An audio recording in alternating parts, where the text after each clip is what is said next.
Buenas tardes, mi nombre es Iván Pérez Morelli, director del Instituto de Derecho Laboral de Mercedes. Quería agradecerles a todos que nos estén acompañando hoy a la tarde en esta nueva jornada, en esta nueva mesa redonda del Instituto.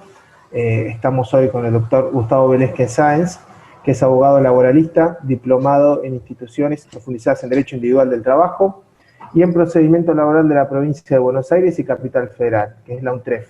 Consejero titular del Colegio de Abogados San Martín, publicista, y bueno, y hoy nos va a hablar de lo que es los eSports y bueno, una mirada desde el derecho laboral. Así que Gustavo, gracias y todo tuyo. Bueno, no, gracias a vos. Buenas tardes a todos y todas. Bueno, antes de empezar la disertación, obviamente te quería agradecer a vos, Iván, esta posibilidad. Bueno, y también, bueno, extender un saludo, ¿no? Ahí en Mercedes, ¿no? Uno tiene amigos, obviamente Mateo y también Lucas Gómez. Durante mucho tiempo estuvimos juntos en administración de justicia de la provincia de Buenos Aires, así que nada, un saludo para ellos. Y bueno, si les parece a compartir la pantalla, vamos a ver quizás primero algunas cuestiones más genéricas de lo que es el mundo de los eSports, como para poder entender después, cuando abordemos las cuestiones jurídicas, más o menos esos conceptos poder colocarlos dentro de las figuras jurídicas. Así que si les parece, voy a compartir la pantalla y vamos a comenzar.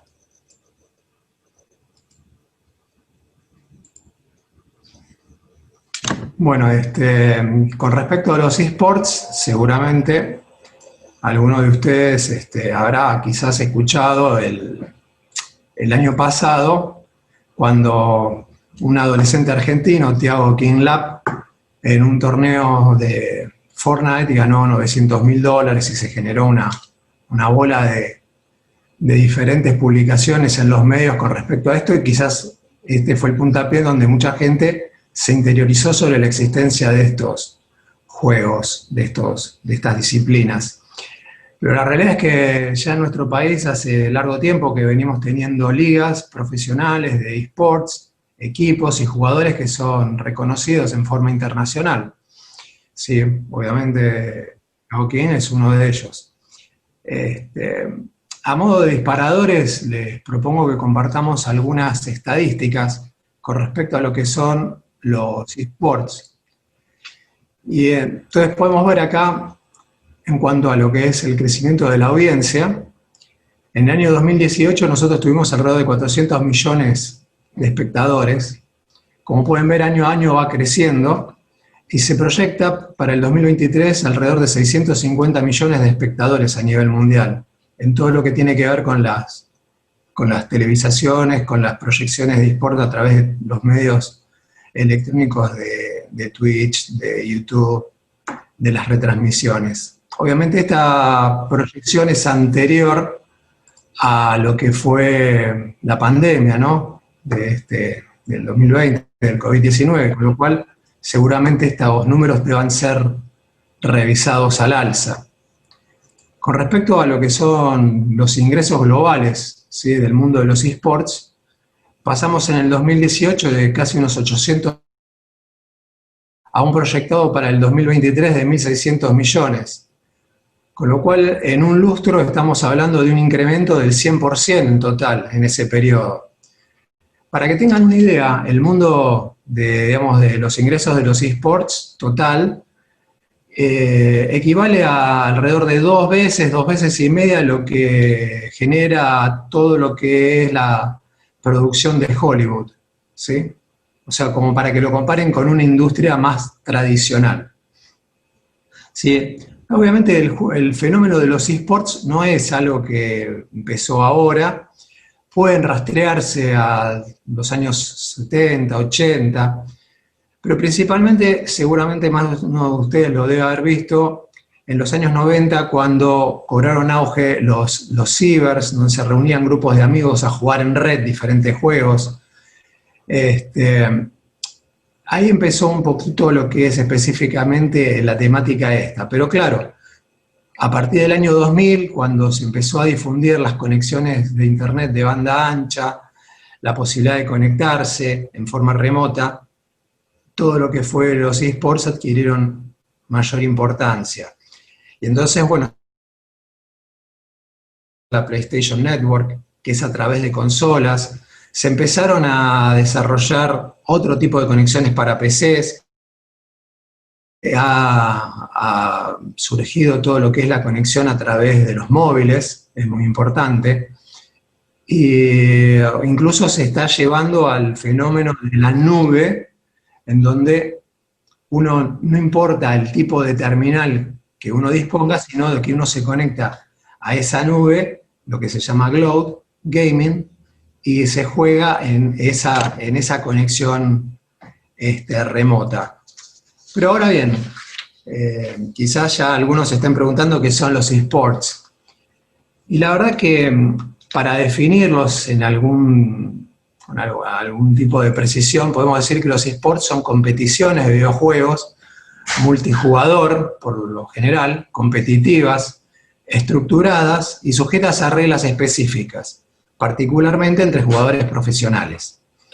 Les pido que tengan atención a esta definición, ¿por qué? Porque esta definición va a estar vinculada con lo que son los eSports y los juegos tradicionales, ¿sí? Porque ambas definiciones tienen ciertos parámetros iguales y algunas diferenciaciones.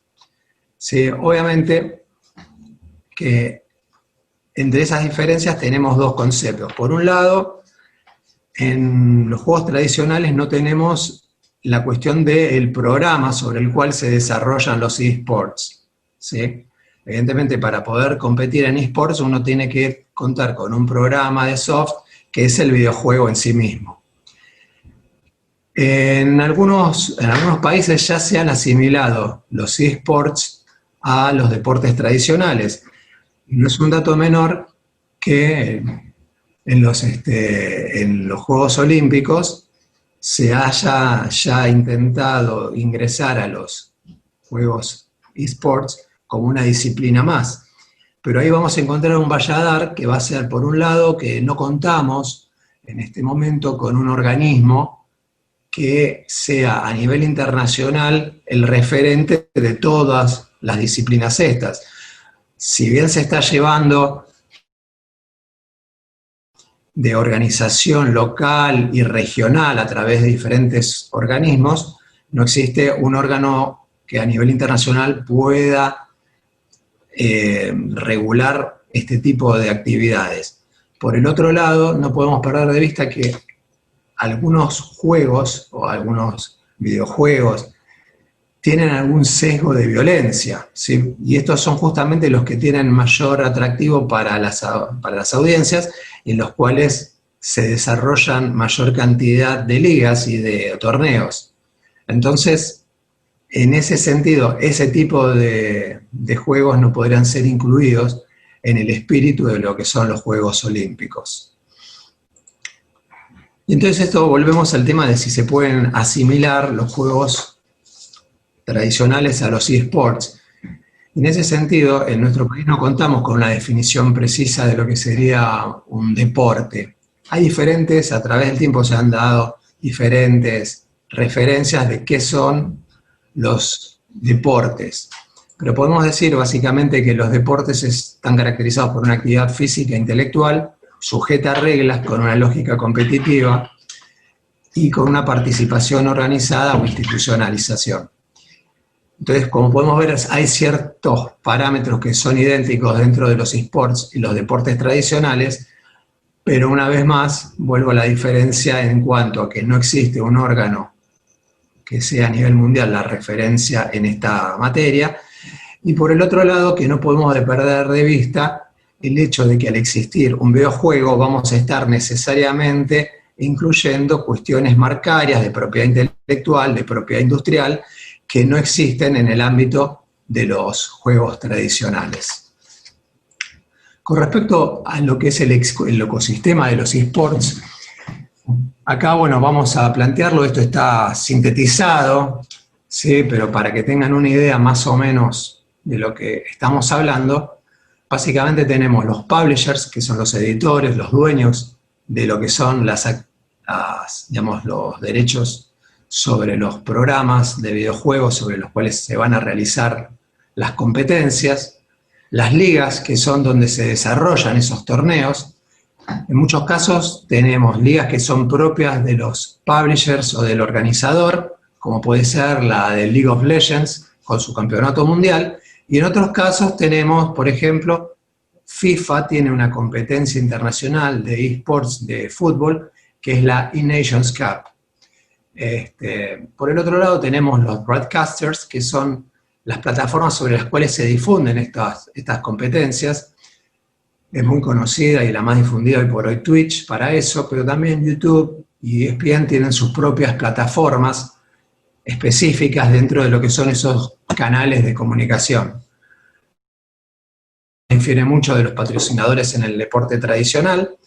Quizás podemos hacer mención en que originalmente estaban más vinculadas a las cuestiones, a las empresas tecnológicas, y hoy por hoy se han abierto a un mayor número de marcas más tradicionales que han visto en la introducción de los eSports una forma de acercarse a un público que generalmente es un público joven y que tiene disposición económica para consumir, que es lo que les interesa obviamente. Dentro de estos vamos a encontrar los streamers, que son quienes transmiten sus participaciones o cuando ellos están interactuando, jugando. Un caso muy particular, hoy por hoy podemos hablar de lo que hace el Kun Agüero, que ya es una persona conocida mundialmente por ser un jugador de elite de fútbol, pero bueno, a través de estas transmisiones en esta época de pandemia se ha puesto de manifiesto esta modalidad, ¿no?, de hacer ese tipo de transmisiones. Y después los casters, que son, así como tenemos relatores deportivos de los deportes tradicionales, son relatores de los videojuegos, de las competencias, ¿sí? Obviamente dentro de esto se insertan los fanáticos, que son quienes compran los juegos, quienes asisten a los torneos de liga, ya sea en forma virtual, a través de los broadcasters, o incluso en forma presencial, porque en muchos países donde se hacen las finales, se hacen en un estadio, se compra una entrada y uno asiste a ver ese torneo. También consumen los productos de los patrocinadores e incluso siguen a algunos jugadores y equipos en particular. No, así como tenemos un Messi, un Cristiano Ronaldo, también hay jugadores de eSports que tienen esa fama dentro de este mundo. Y con respecto a los clubes y equipos, prácticamente son lo mismo. El equipo es donde se inserta el jugador profesional, ¿no?, la persona. Los clubes a veces tienen varios equipos de diferentes videojuegos, pero también los equipos lo hacen de esa manera. Acá también, bueno, pueden ver de que hay equipos que son tradicionales, ¿no? Puede ser River, puede ser Estudiantes, Boca también, que han desarrollado sus propios equipos de eSports. Y bueno, dentro de los equipos nacionales, uno de los más conocidos en el rango de los eSports es Isurus Gaming. A título de color, uno de los directivos de Isurus Gaming es el hijo del que fuera el representante de Diego Armando Maradona, que Sister Piller, ¿no?, que muchos lo recordarán. Pero bueno, acá dentro de este esquema falta un jugador principal del ecosistema, que son justamente los jugadores. ¿Y dónde se insertan los jugadores? Bueno, se insertan en los equipos y en los clubes. Los jugadores son las personas físicas que van a participar en las competiciones que se organicen y son el eslabón que nos resultan de central interés, ¿no?, desde el punto de vista del derecho y en particular desde el derecho al trabajo, porque van a pivotear una serie de cuestiones jurídicas sobre ellos, como ser el régimen de trabajo de menores, el régimen de accidentes e infortunios laborales, la conceptualización jurídica de la relación equipo-jugador, y otra serie de tópicos que también vale la pena analizar. Y muchas veces los equipos y clubes pretenden contratar a estos jugadores a través de la figura de una prestación de servicio, ya sea a través de un falso monotributista o una figura de explotación de concepto de la imagen o de viáticos, o alguna figura híbrida que no sea la figura específica de la relación laboral. Entonces, por un lado, el encuadre jurídico inadecuado le va a generar al jugador una desprotección, obviamente, y también puede generarle al equipo una responsabilidad que en su momento puede haber sido imprevista. Entonces, habría que responder a una pregunta central, y es si realmente podemos conceptualizar esa relación como laboral. Entonces, vamos a acudir, obviamente, a las notas tipificantes de toda relación laboral. Entonces, en primer término, analizaremos la voluntariedad, y en eso no habría ningún tipo de inconveniente porque se puede verificar fácilmente, ya que son los propios jugadores quienes acceden a jugar y deciden hacerlo dentro de esos equipos que los van a aceptar. Con respecto a la genuidad, los equipos y clubes son los que van a recibir los premios que se disputen en las diferentes ligas cuando se hacen esto a través de los equipos, y se benefician obviamente de los derechos de representación, propaganda, la participación de los jugadores en algún tipo de presentación que hagan los jugadores. Recordemos lo que les había dicho, que hay muchos jugadores que son seguidos por los fanáticos en forma particular, así como lo hacen con otras disciplinas, y a veces también explotan su imagen en ese sentido y a través de las plataformas de streaming, porque a veces les exigen una determinada cuota que tienen que cumplimentar para transmitir sus presentaciones o sus entrenamientos. Con respecto a la prestación personal, una nota obvia que va a estar dada porque, como cualquier trabajo donde hay una disciplina en donde hay un carácter preponderante de la habilidad del jugador, va a tener que ser dada por esa persona. Sin embargo, podemos tener en cuenta que pueden darse situaciones donde haya transferencias o préstamos de jugadores entre equipos, y eso podría enervar dentro del derecho del trabajo algún tipo de responsabilidad solidaria, que eso después vamos a hablarlo. Y con respecto a la triple dependencia técnica, jurídica y económica, obviamente la dependencia jurídica habrá que analizar si el equipo es el que le marca más o menos los horarios de entrenamiento, en qué torneos puede participar, en cuáles no, con qué equipos, con qué otros miembros del equipo, en aquellos competencias que son por equipo, ¿sí? Porque hay competencias que son individuales, otras que son por equipos,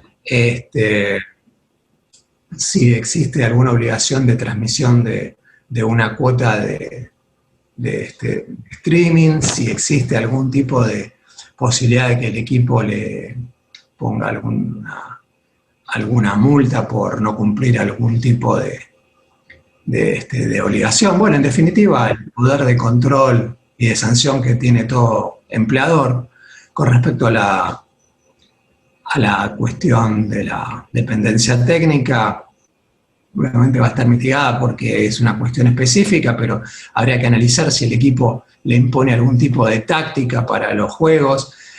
Hay que ver si le brinda los soportes técnicos para que la persona pueda desarrollarse de mejor modo. Y piensen que en un nivel de alta competencia sería muy difícil poder mantenerse sin tener acceso a conexiones de banda ancha de gran potencia, a las últimas consolas de juego. Y con respecto a lo que sería la dependencia económica, habría que ver si recibe el jugador una contraprestación económica por el mero hecho de pertenecer a ese equipo. En definitiva, podemos ver que las notas de la relación jurídica laboral están dadas en esa relación equipo, club, jugador. Y entonces habría que analizar también cuál sería el mejor modo de vincular dentro del derecho del trabajo al jugador con el equipo, porque quizás la ley de contrato de trabajo no sea la mejor solución, quizás fuera necesario establecer algún tipo de regulación específica. A ese aspecto, por ahí es bueno referirse a lo que sería dentro del marco de los deportes, a la ley del deportista profesional y el convenio colectivo de jugadores de fútbol profesional, ¿sí? Porque hay muchos elementos que son análogos en una cuestión y otra. Pero bueno, enmarcando este tema dentro de lo que es el derecho del trabajo, habría que analizar algunas cuestiones que evidentemente surgen siempre dentro del derecho laboral. Y entonces, en ese aspecto tenemos la jornada laboral. Y la jornada laboral, cuando uno se compromete con un equipo, con un club de eSports, evidentemente, las jornadas son muy extensas. ¿Por qué? Porque uno tiene que atender al entrenamiento, tiene que atender a las participaciones, las competencias. En esos casos, las participaciones, las competencias demandan por ahí viajar o estar en alguna especie de concentración, como los jugadores de fútbol o de básquet o de cualquier otra disciplina tradicional. También tenemos el caso de que, como les comenté antes, deben muchas veces cumplir con una cuota de streaming semanal, también deben asistir a jornadas de presentación en eventos o contactos con fans o algún tipo de actividad por el estilo. Entonces, en ese aspecto habría que verificar que no se exceda la jornada de trabajo normal y habitual, o bien habría que tener en cuenta una regulación específica. En la cuestión de las gaming houses y las gaming offices, que las gaming houses son casas donde viven en forma comunitaria, bajo obviamente la supervisión del director del establecimiento, del equipo, y en donde tienen acceso a los equipos para poder practicar, también tienen por ahí alguna forma de evento o de esparcimiento, canchas de básquet, piletas de natación, bueno, una serie de cosas que hacen para que la persona, el jugador, esté enfocado en competir. Así igualmente como lo hacen con otros deportes tradicionales. Y esto nos lleva a otra cuestión que es el trabajo infantil, ¿sí? Porque tenemos que tener presente que la mayoría de los jugadores de eSports son personas muy jóvenes, particularmente adolescentes, y dentro de los adolescentes hay incluso jugadores de muy corta edad. Y en el caso de que fueran menores de 16 años, en principio no podrían estar dentro de lo que es la relación laboral, porque estaría prohibida. Entonces, en ese sentido, habría que establecer algún tipo de protección, doblemente tendría que protegerse, porque por un lado estamos frente a un trabajador con la hiposuficiencia natural de los trabajadores, y por el otro lado, trataría de un menor de edad. Y aparte habría que estarse también, como se compite muchas veces en diferentes partes del mundo, a cuestiones de regulación propia de cada país, ¿sí? Otro tema no menor es el de la discriminación, ¿sí? El acoso laboral. Lamentablemente el mundo de los eSports no es ajeno a esta temática. De hecho, es muy común que se dé discriminación por razones de sexo, de género. Las mujeres son muchas veces discriminadas por jugar, de hecho eso los lleva a que compitan muchas veces con nombres, con nicknames, con apodos que no dejen entrever su género. Les hago mención, por ejemplo, acá en la diapositiva, a una campaña el año pasado que llevó adelante Movistar en España, My Game, My Name, donde se exponía, ¿no?, esta problemática específica. Hay un video, los invito a verlo, es muy ilustrativo, donde se hizo jugar a diferentes jugadores de eSports varones con nombres de mujer, y para que se vivenciara de carne propia lo que es la discriminación por el solo hecho de ser jugadores mujeres. Pero no solamente en los jugadores se vivencia este tipo de discriminación, también en la industria. Sin ir más lejos, el año pasado se llevó adelante un juicio contra Riot Games. El que no conozca Riot Games es una de las empresas líderes dentro del sector de eSports, porque es la desarrolladora de League of Legends, que es una de las marcas más importantes de videojuegos sobre las cuales se desarrollan competencias a nivel mundial. Y en esa demanda se llegó a un acuerdo en diciembre del año pasado por $10 millones, en donde se iba a repartir ese dinero entre todas las empleadas mujeres de la empresa. Entonces, sería importante que las empresas y los equipos permanentemente revisaran los protocolos en cuanto a discriminación, porque no solamente pueden verse afectados directamente por este tipo de juicios, sino que también, evidentemente, las empresas que son los sponsors no quieren verse envueltos con empresas, con equipos que puedan tener este tipo de problemas. Con respecto a los accidentes y enfermedades profesionales, si bien puede parecer que los esports son sedentarios, eso la verdad que está muy alejado de la realidad. Las lesiones de muñeca, de hombro, de espalda, cuello son muy comunes. De hecho, hay muchos jugadores que han tenido que abandonar su carrera de esports por las lesiones recurrentes. Así como existe el síndrome de diferentes tipos de lesiones en el mundo de los esports, y el hecho de que no puedan ser conceptualizados dentro de lo que es el derecho del trabajo, o bien que no estén incluidos específicamente, mejor dicho, dentro del derecho del trabajo, hace de que no se pueda que no estén cubiertos dentro de lo que serían la ley de riesgo de trabajo. Pueden existir otros seguros específicos contratados, pero no lo que son el ámbito de la ley de riesgo de trabajos. Con respecto a la sindicalización de los jugadores, si bien es un tema bastante reciente el de la sindicalización, nos encontramos con que se están llevando adelante intentos de sindicalizar a los jugadores, pero nos encontramos con algunas cuestiones que son evidentemente problemáticas para sindicalizarlos. Por un lado, el universo que va a estar cubierto por la sindicalización, porque no solamente nos encontramos con jugadores de sports dentro de este mundo, sino también que hay otros muchos integrantes de los equipos, que son directores, que son coach, que son psicólogos, que son médicos, y habría que ver a qué universo si va a estar incluido estos otros miembros, o si van a ser solamente los jugadores los que van a estar cubiertos por la sindicalización. También, como vimos, hay equipos tradicionales, clubes tradicionales, mejor dicho, que ya están contando con equipos de esports, y había que verificar si van a estar cubiertos por alguno de los sindicatos que ya vienen trabajando con esos clubes tradicionales, o si va a ser un sindicato que va a trabajar en forma específica con los jugadores de esports.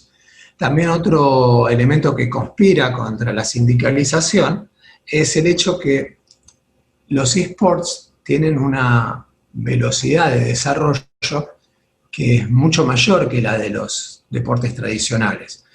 Y la vida de los videojuegos sobre los que se basan los esports a veces es muy breve, y entonces sabemos que para que se desarrolle un sindicato no solamente hay que llevar un tiempo para conseguir una masa crítica, sino que hay que atravesar una serie de procedimientos ante el gobierno, ante el Estado, ante los órganos gubernamentales, que llevan necesariamente un lapso bastante considerable de tiempo, y quizás cuando se ha agotado todo ese procedimiento, el videojuego sobre el cual se había basado ese sindicato ya no existe más.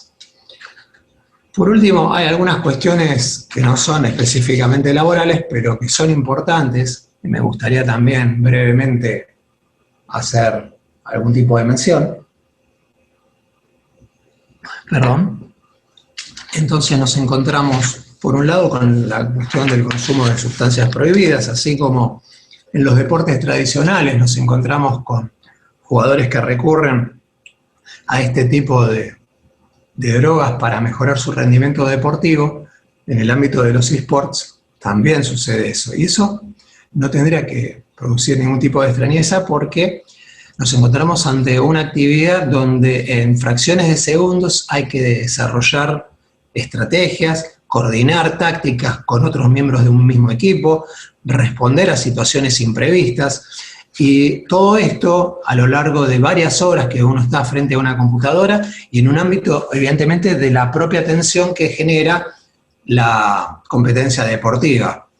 Pero así también como tenemos, digamos, el consumo de sustancias prohibidas, también existen algún tipo de vericueto tecnológico donde se puede, de alguna manera, modificar la respuesta que tienen los equipos para producir algún tipo de ventaja deportiva electrónica, no ya en el rendimiento físico del jugador, a través de algún tipo de cheat, ¿no? De algún truco, de algún tipo de virus, y esto es obviamente en todas las competencias controlado por los desarrolladores y por los organizadores. También encontramos cuestiones migratorias. ¿Por qué? Porque muchas veces los equipos son conformados por participantes de diferentes partes del mundo, ¿sí? Eso a veces responde a una lógica de marketing para tener un pie en un país y en otro, y que cada país dentro de un equipo tenga un representante, y a su vez se produce el hecho que los equipos, a medida que van avanzando en los torneos, quizás tengan que ir a disputar finales a otros países. Y ahí se da el problema de que la persona, el jugador, tiene que declarar como en base a qué va a ingresar, y si lo hace como turista, se expone a que pueda ser expulsado porque no lo está haciendo como turista. Pero al no estar reconocido como un deporte tradicional en la mayoría de los países y estar asimilado, tampoco puede decir que va a ser una competencia deportiva. Entonces esto genera alguna suerte de zona gris que deja desprotegido tanto a los jugadores como a los equipos que llevan a sus jugadores, porque si se ven privados de poder tener a sus jugadores en la final, sería un problema no solamente para el equipo, también para los sponsors, y una serie de cuestiones que generan ese tipo de incertidumbre. Con respecto a las apuestas, como todo evento deportivo con un resultado aleatorio, se producen apuestas, algunas a través de sitios generales y otros sobre sitios específicos. El auge de los eSports no es menor en este sentido, y para el año 2022, o sea que acá 2 años, se estima que el movimiento anual de las apuestas en el ámbito específico de los eSports va a ser de alrededor de 100.000 millones de dólares. ¿Sí? Es un número importante. Como particularidad, en el ámbito de los eSports a veces no solamente se apuesta dinero, también se apuestan armas que se utilizan en el juego, skins, que sería la apariencia física del personaje dentro del juego, el avatar, que se puede ver. También se apuestan monedas digitales, no estoy hablando de criptomonedas, ¿no? Pero sí monedas digitales que se utilizan, tokens dentro del juego, o a veces algún tipo de bien digital propio del juego que puede ser apostado. Y por último, con respecto a las cuestiones tributarias, volviendo un poquito al primer disparador que les había comentado, de este adolescente argentino, Thiago Quinlap, es un jugador muy reconocido y que había ganado $900.000 en una competencia. En su momento, en primer lugar, en los medios se hablaba si era sujeto del régimen de los juegos de azar. Evidentemente no, porque en todo juego competencia donde haya algún tipo de habilidad por parte del jugador que determine que triunfe o no en el juego, puede acceder al premio, queda descartado lo que es el régimen del juego de azar. Pero sí después se habló del pago de ganancias. Nuestro país sigue el régimen de ganancias mundial, ¿sí? O sea que si se genera una ganancia en otro país, uno va a tener que tributar igualmente, pero para evitar la doble imposición, si en ese país se paga un impuesto que es similar al que se debería pagar en este país, se toma cuenta ese pago. En el caso de este chico se tomó cuenta un 30% que le retuvo Estados Unidos y acá tuvo que tributar por el 5% restante. También habría que analizar en su momento si se pasa el mínimo no imponible, si debería tributar bienes personales, si están los bienes radicados en el extranjero, qué alícuota debería pagar, y un sinnúmero de cuestiones tributarias que, bueno, sería un poco extenso analizar en este momento, pero que es importante que tengamos en cuenta, ¿sí? Con respecto a las leyes y regulaciones internacionales, encontramos básicamente dos sistemas.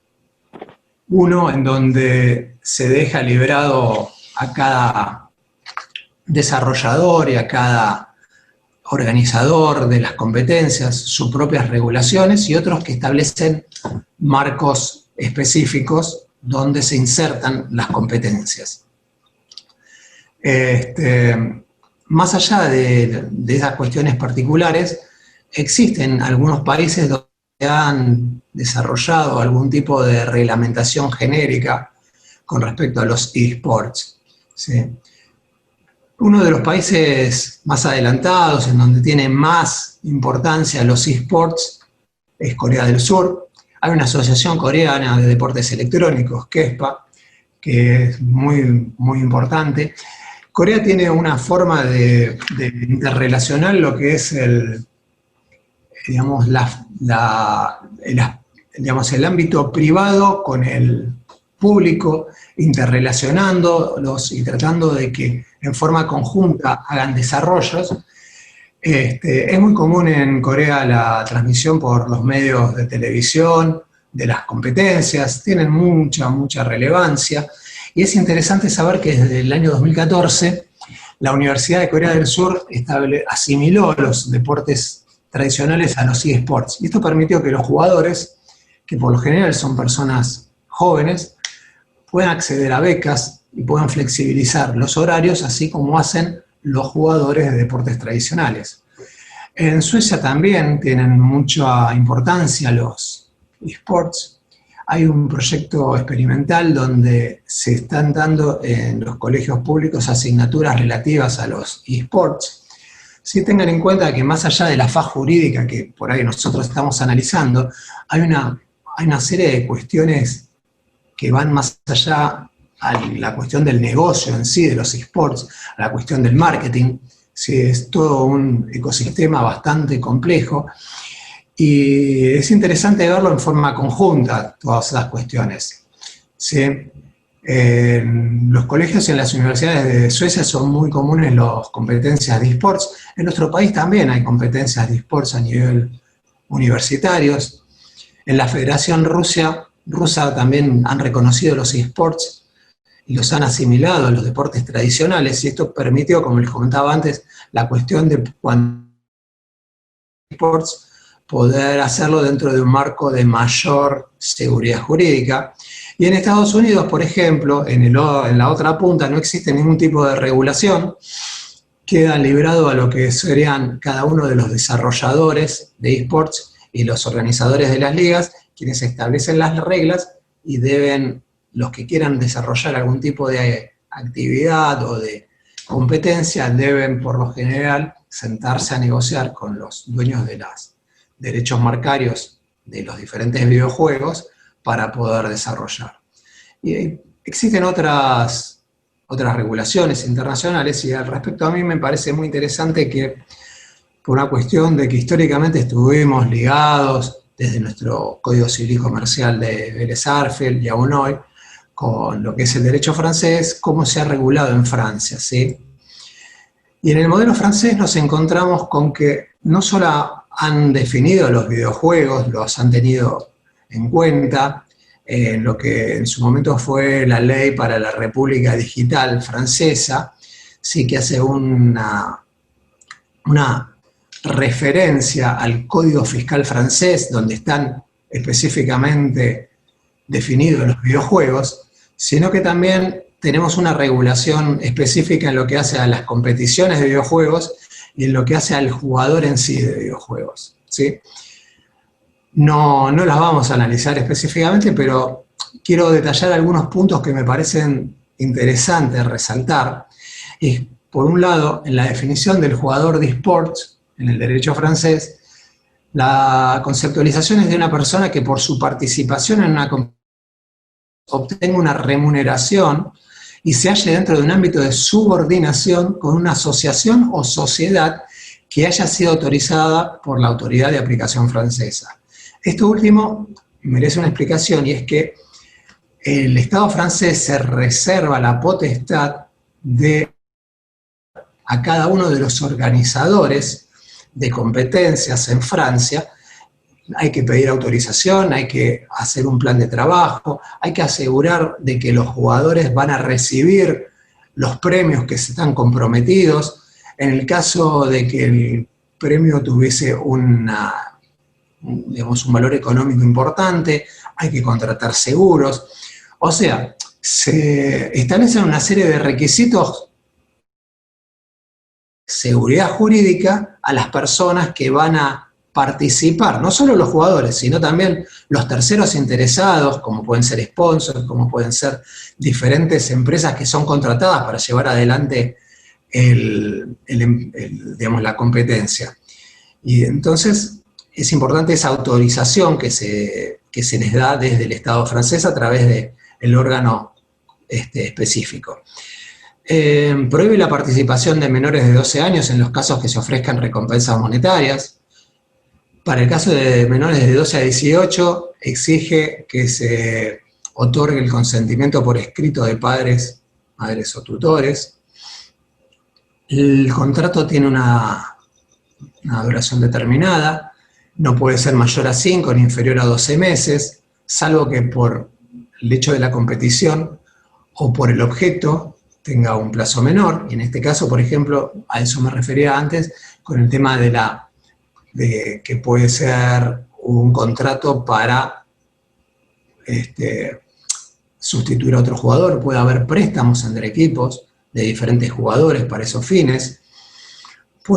Incluso ahí tendremos que tener en cuenta en nuestro país que existe obviamente el convenio colectivo de jugadores profesionales de fútbol y la ley de jugador profesional, que justamente lo que hace es salirse un poquito del régimen general de la ley de contrato de trabajo en cuanto a lo que es el contrato por tiempo indeterminado, y se establecen estas cuestiones de plazos específicos de los contratos, porque eso hace más a lo que es el objeto propio de la disciplina.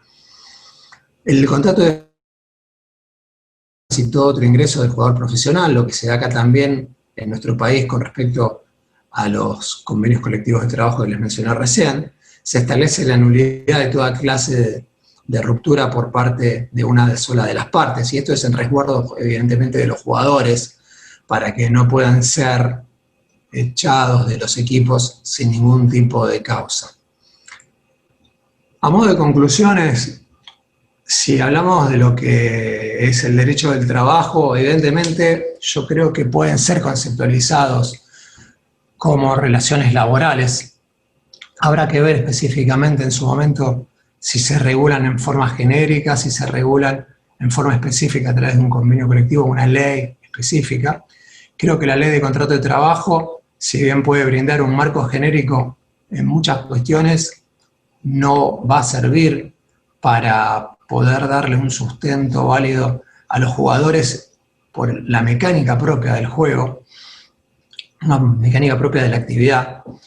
Yo creo que el legislador en su momento, si se decide a regular esto, tendrá varios caminos. Uno bueno es asimilar la cuestión de los esports a los deportes tradicionales. En ese caso, evidentemente, no podemos dejar de tener presente que va a haber que hacerse cargo de la cuestión marcaria, porque evidentemente el hecho de tener un elemento dentro de esta ecuación, que es el publisher, el editor, que tiene los derechos de propiedad intelectual, de propiedad en general, es como si tuviéramos en el ámbito del fútbol una persona que es la persona dueña de la pelota, si se quiere, ¿no? Para hacer una analogía. Y esto evidentemente hay que tenerlo en cuenta. También hay que tener en cuenta el hecho de que no solamente deberíamos proteger a los jugadores por el hecho de ser trabajadores, sino también que tenemos que tener en cuenta la muy corta edad e inexperiencia de la mayoría de los jugadores, que muchas veces se ven frente a un contrato que es muy extenso, con cláusulas predispuestas, que pueden ser a veces términos leoninos. De hecho, hace poco hubo una demanda en donde uno de los jugadores a nivel mundial, Tfue, demandó a su equipo y si bien, como en la mayoría de estos casos, llegaron a un acuerdo judicial o extrajudicial, pero no existen prácticamente sentencias porque se llegan a acuerdos, de los términos en que se habían planteado la demanda, se podía verificar de que el jugador recibía prácticamente un 20% de todos los derechos de comercialización que recibía el equipo por la explotación de su imagen, por la explotación de las transmisiones que se hacían, por la explotación de lo que él podía llegar a generar dentro de las competencias. Evidentemente hay otros equipos que pagan y pagan muy bien a nivel internacional, hablamos de salarios de varios miles de euros, pero no es el caso de la mayoría. Y por último, evidentemente, esto es algo que año a año va creciendo, que mueve una cantidad muy importante de dinero y que evidentemente el derecho en algún momento se va a tener que sentar a trabajar, a pensarlo y a regularlo de algún modo, pero evitando ponerle trabas al desarrollo de una industria que evidentemente es incipiente. Bueno, yo creo que esto hasta acá, espero no haberlos aburrido, solamente me falta decir game over. Espero que lo hayan disfrutado. Les dejo acá mis redes, si se quieren contactar. Obviamente las tiene Iván. Y bueno, nada, quedo abierto a las preguntas. Dejo de compartir y bueno, me gustaría ver qué dudas puedan tener y bueno, charlarlas. Bueno, Gustavo, la verdad que excelente. Algo es realmente, yo las veces que te escucho siempre se aprende muchísimo. Para todos, bueno, realmente un gusto, nosotros acá en el instituto, los miembros, poder tener una charla de vanguardia como es la tuya. Y sobre todo para quizás los que tienen sobrinos o hijos, es importante que empecemos a hablar de estos temas por la cuestión de que culturalmente se ve como, no sé si una salida laboral, pero sí un estilo de vida. O sea, como quizá era ir a probarse a jugar a un club de fútbol. Yo tengo a mi sobrino que me habla en términos de ser o youtuber o gamer. Y entonces hay que empezar a ver que la realidad nos va golpeando y esto es, bueno, la globalización y lo internacional supera todo tipo de barreras culturales. Entonces es un tema que lo vamos a tener que abordar y siempre es mejor más temprano que tarde. Totalmente. Así que Gustavo, te paso a hacer acá hay comentarios y preguntas, todos muy buenos, y mucho acá, Virginia Chedrese, que siempre hace buenos comentarios, dice que al igual que el teletrabajo, ¿cómo es posible controlar el trabajo remoto de los jugadores? Control en términos de seguridad e higiene y el tema de contrataciones de ART en el caso de jugadores argentinos. Bueno, muy buena pregunta. Un saludo para Virginia, una amiga. Evidentemente, cuando se desarrollan esas actividades desde un lugar como puede ser una casa particular, similar la cuestión que se da en temas del teletrabajo. Cuando se dan estas actividades dentro de lo que son las gaming offices o las gaming houses que les comentaba antes, esta cuestión puede ser verificada más fácilmente. ¿Por qué? Porque hay un desarrollo de una actividad dentro de un marco específico donde se puede controlar qué le pasó a la persona, si estaba compitiendo o no si estaba compitiendo. Y con respecto en algún tipo de, digamos, de analogía con respecto al teletrabajo, muchas veces a los jugadores les otorgan, ¿sí?, sillas, les otorgan máquinas, les otorgan y les pagan conexiones de internet rápidas para que puedan participar de los entrenamientos y de las competencias. Lo que sí sucede es que la mayoría de las veces, a medida que van avanzando en las competiciones, o las van a tener que ir a hacer desde una oficina en particular, de estas gaming offices, o desde las gaming houses, o incluso tener que asistir físicamente a algún lugar donde se desarrolla la competencia. Y esto por dos motivos. Por un lado, por el tema de que el hecho de la competencia se transmite y eso obviamente tiene una cuestión de negocio de por medio, de una actividad que se teletransmite como cualquier tipo de competencia de otra rama del deporte. Y por el otro lado también por el hecho de que los organizadores se toman el trabajo de verificar que los jugadores no consuman ninguna sustancia extraña que les permita un mejor rendimiento, ni que tampoco utilicen equipos que puedan haber sido adulterados para obtener una ventaja electrónica que no corresponde. Bien, Virginia también acá marca algo que vos habías dicho, bueno, cómo sortear la discriminación, dada la particularidad de las contrataciones diversas posibles entre los trabajadores de diferentes países. Bueno, sí, evidentemente.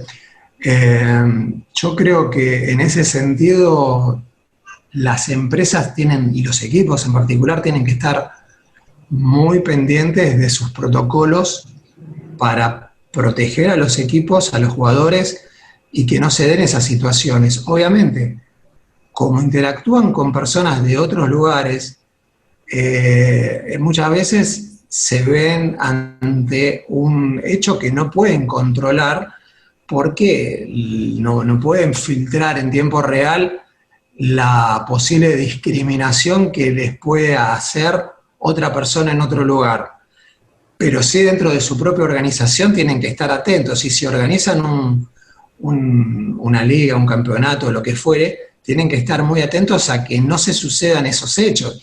Tienen que establecer protocolos de conducta que tienen que ser obligatorios para los equipos, y en ese sentido yo creo que así como en las grandes empresas utilizan el desarrollo del compliance, en esto también debería hacerse una práctica normal y habitual en el hecho de cumplir y revisar permanentemente estas prácticas para evitar el tema de la discriminación por razón de género. Y la verdad que los invito a ver el video que les había marcado, porque es muy, muy bueno y muy ilustrativo de la situación.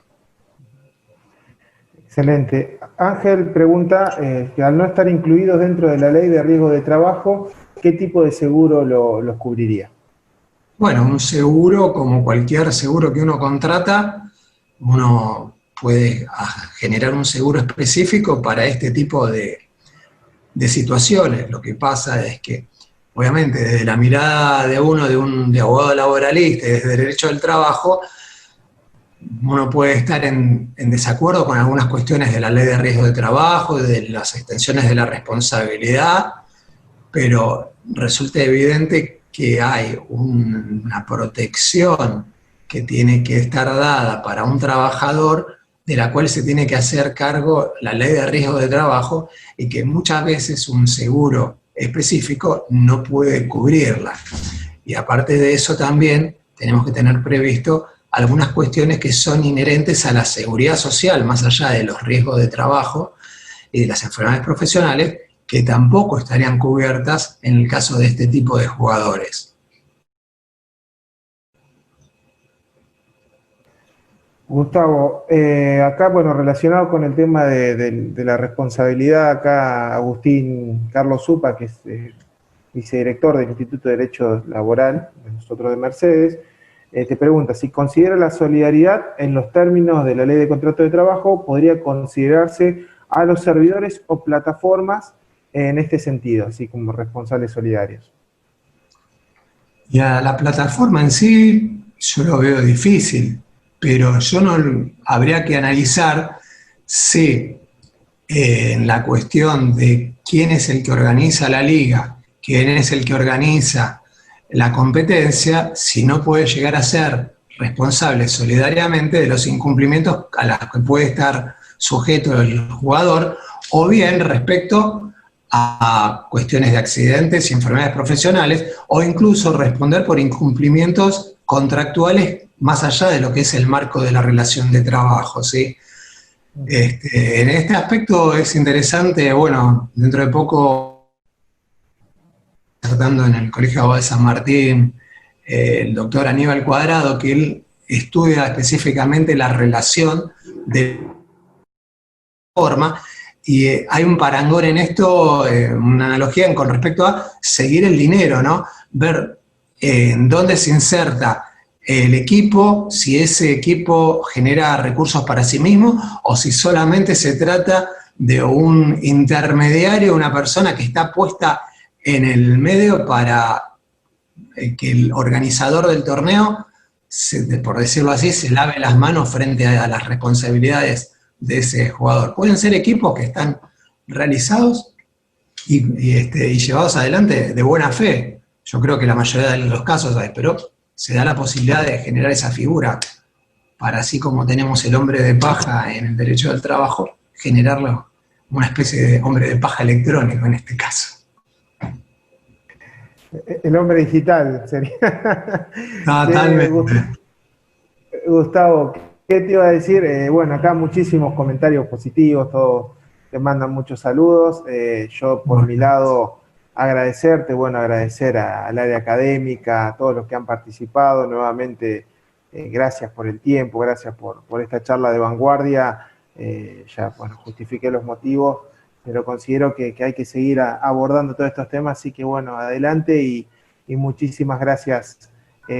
Antes de terminar, disculpe, Gustavo escribió un artículo para Robinsal Culzoni del tema, el cual es muy interesante, y a lo cual se lo facilitamos también si quieren por correo electrónico, y lo vamos también a subir seguramente a la página, pero por lo pronto también si lo quieren buscar está, y es muy interesante y obviamente amplía más el tema. Así que simplemente con eso y muchísimas gracias.